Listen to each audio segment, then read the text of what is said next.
This morning on DC News Now, the 63rd governor of the state of Maryland.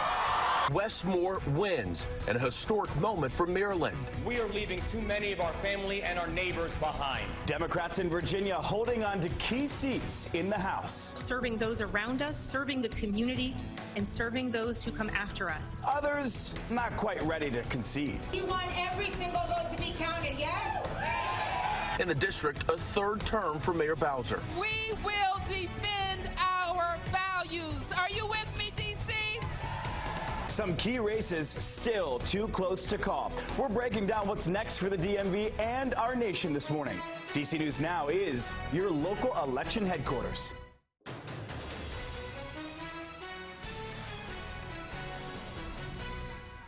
All right, at 6 o'clock on this Wednesday morning, and election results are rolling in, painting a picture of our political future, both locally and nationally. Thanks for joining us. I'm Corey James. And I am Joseph Omo in for Tanaya Wright. We continue our live team coverage this morning in just a moment, but we first turn to some breaking news out of Silver Spring about an assault and a shooting with multiple patients. Again, this is in Silver Spring. The incident happened at Colony Road and Northampton Drive. This is all according to Montgomery County's Fire and Rescue. A large police presence was called into the area as well. We'll keep you updated as soon as we find out more about what happened. But back to our team coverage this morning. DC News Now's Christy Matino is in Prince George's County this morning as Maryland's new governor-elect, Wes Moore, looks forward to taking office in January. Christy, what comes next for Moore this morning?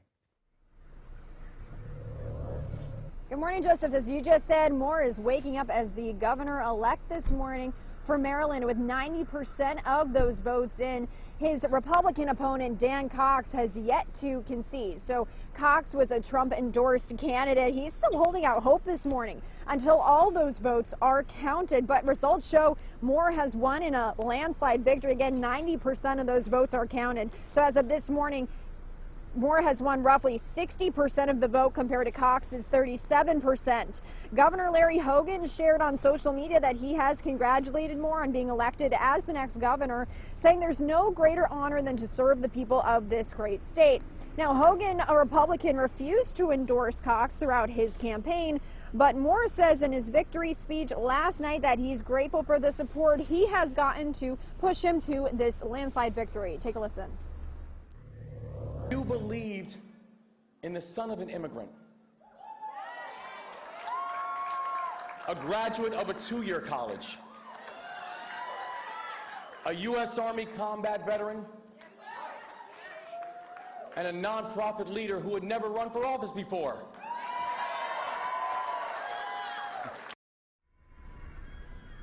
And Maryland voted overwhelmingly blue, with Democrat Anthony Brown winning the Attorney General race, as well as Democrat Brooke Learman winning Maryland Comptroller. And Moore is making history in more ways than one this morning. He's going to be the first black governor in the state, and his running mate, Aruna Miller, she's going to be the first lieutenant governor for the state.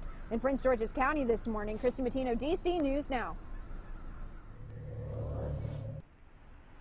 6:03 is your time right now. In Virginia, a tight race for the 7th district between incumbent Abigail Spanberger and Yesley Vega. Yeah, Spanberger came out on top with 52% of the vote, about 10,000 votes over Vega. Yeah, DC News Now's Lex Juarez is live in Woodbridge this morning in the heart of District 7.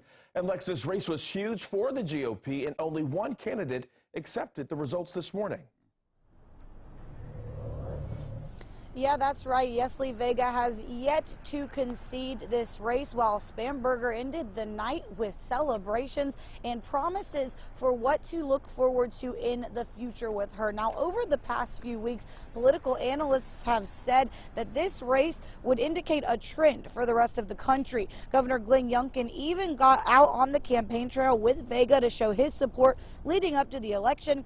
Spanberger also had support from top Democrats in the state. Now, at her watch party last night, she accepted the victory results, thanked Vega, and recommitted herself to serving all people regardless of their political party.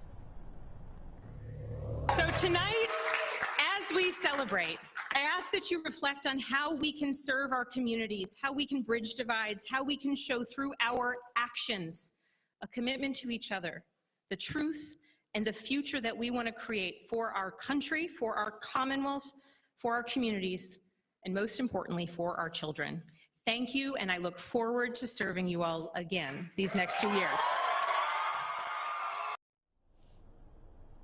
Well, Spanberger got a special phone call from President Joe Biden as the results posted last night, congratulating her on the win. And staying in Virginia, another big race, District 10, Democratic Representative Jennifer Wexton held on to her seat over Republican challenger Hung Cao, who also had support on the campaign trail by Governor Youngkin. And now as the day continues, we do expect to hear more from Vega's campaign. And as that happens, we will bring it to you both here and online. Live in Woodbridge, I'm Lex Juarez, DC News Now. Lex, thank you this morning. D.C. Mayor Muriel Bowser, now the second mayor after Marion Barry, who's been elected to serve 3 terms. D.C. News Now's Muriel Carbone has a story on Bowser's victory. Yeah, Mayor Muriel Bowser easily winning re-election tonight with about 75% of the votes. That means it will be another 4 years for Bowser.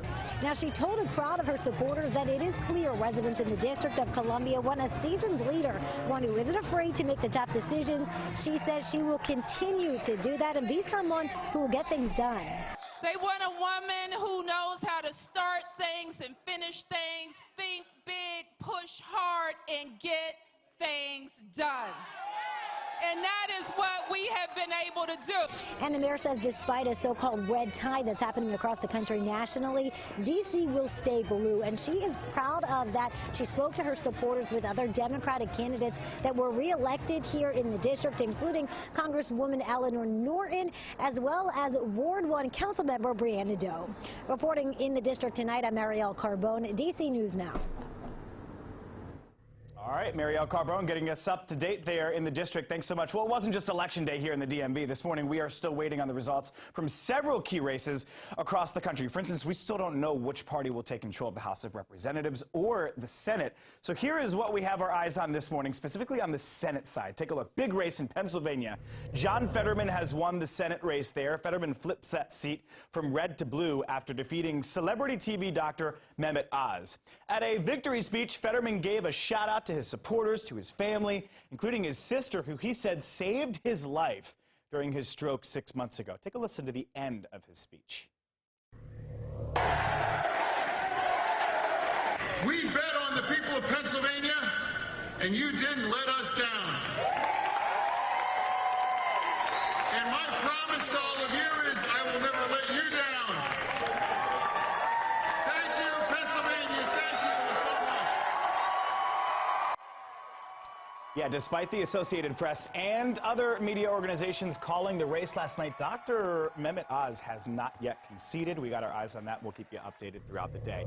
In the state of Georgia, a virtual tie in the Senate race there. This morning, neither Senator Raphael Warnock or Herschel Walker are walking away with more than 50% of the vote. Warnock is currently ahead, just 35,000 votes. In all likelihood, that means a runoff election in January.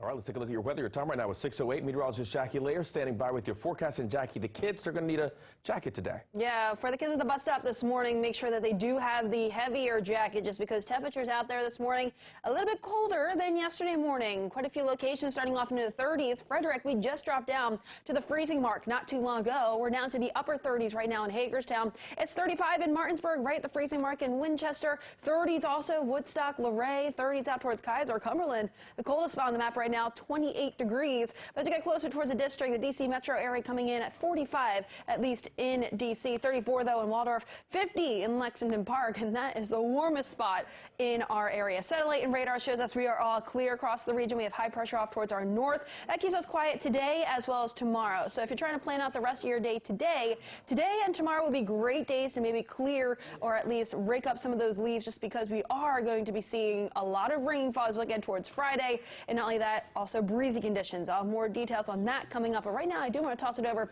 to Shanika with the all-important traffic update. How's it looking right now?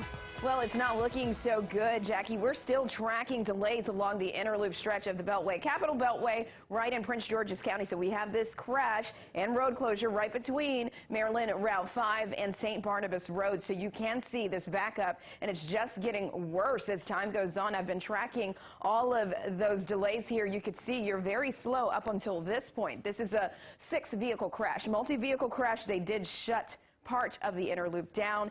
Traffic is spilling over onto Maryland Route 5 as well in that Camp Springs area, so do avoid the Capitol Beltway on the inner loop stretch. Outer loop, though, you're all pretty much in the green. Everything is looking A-OK. We're looking at the inner and outer loop stretch on the other side. This is right near Georgia Avenue. Things are looking okay, but you are going to start to see delays build as time goes on.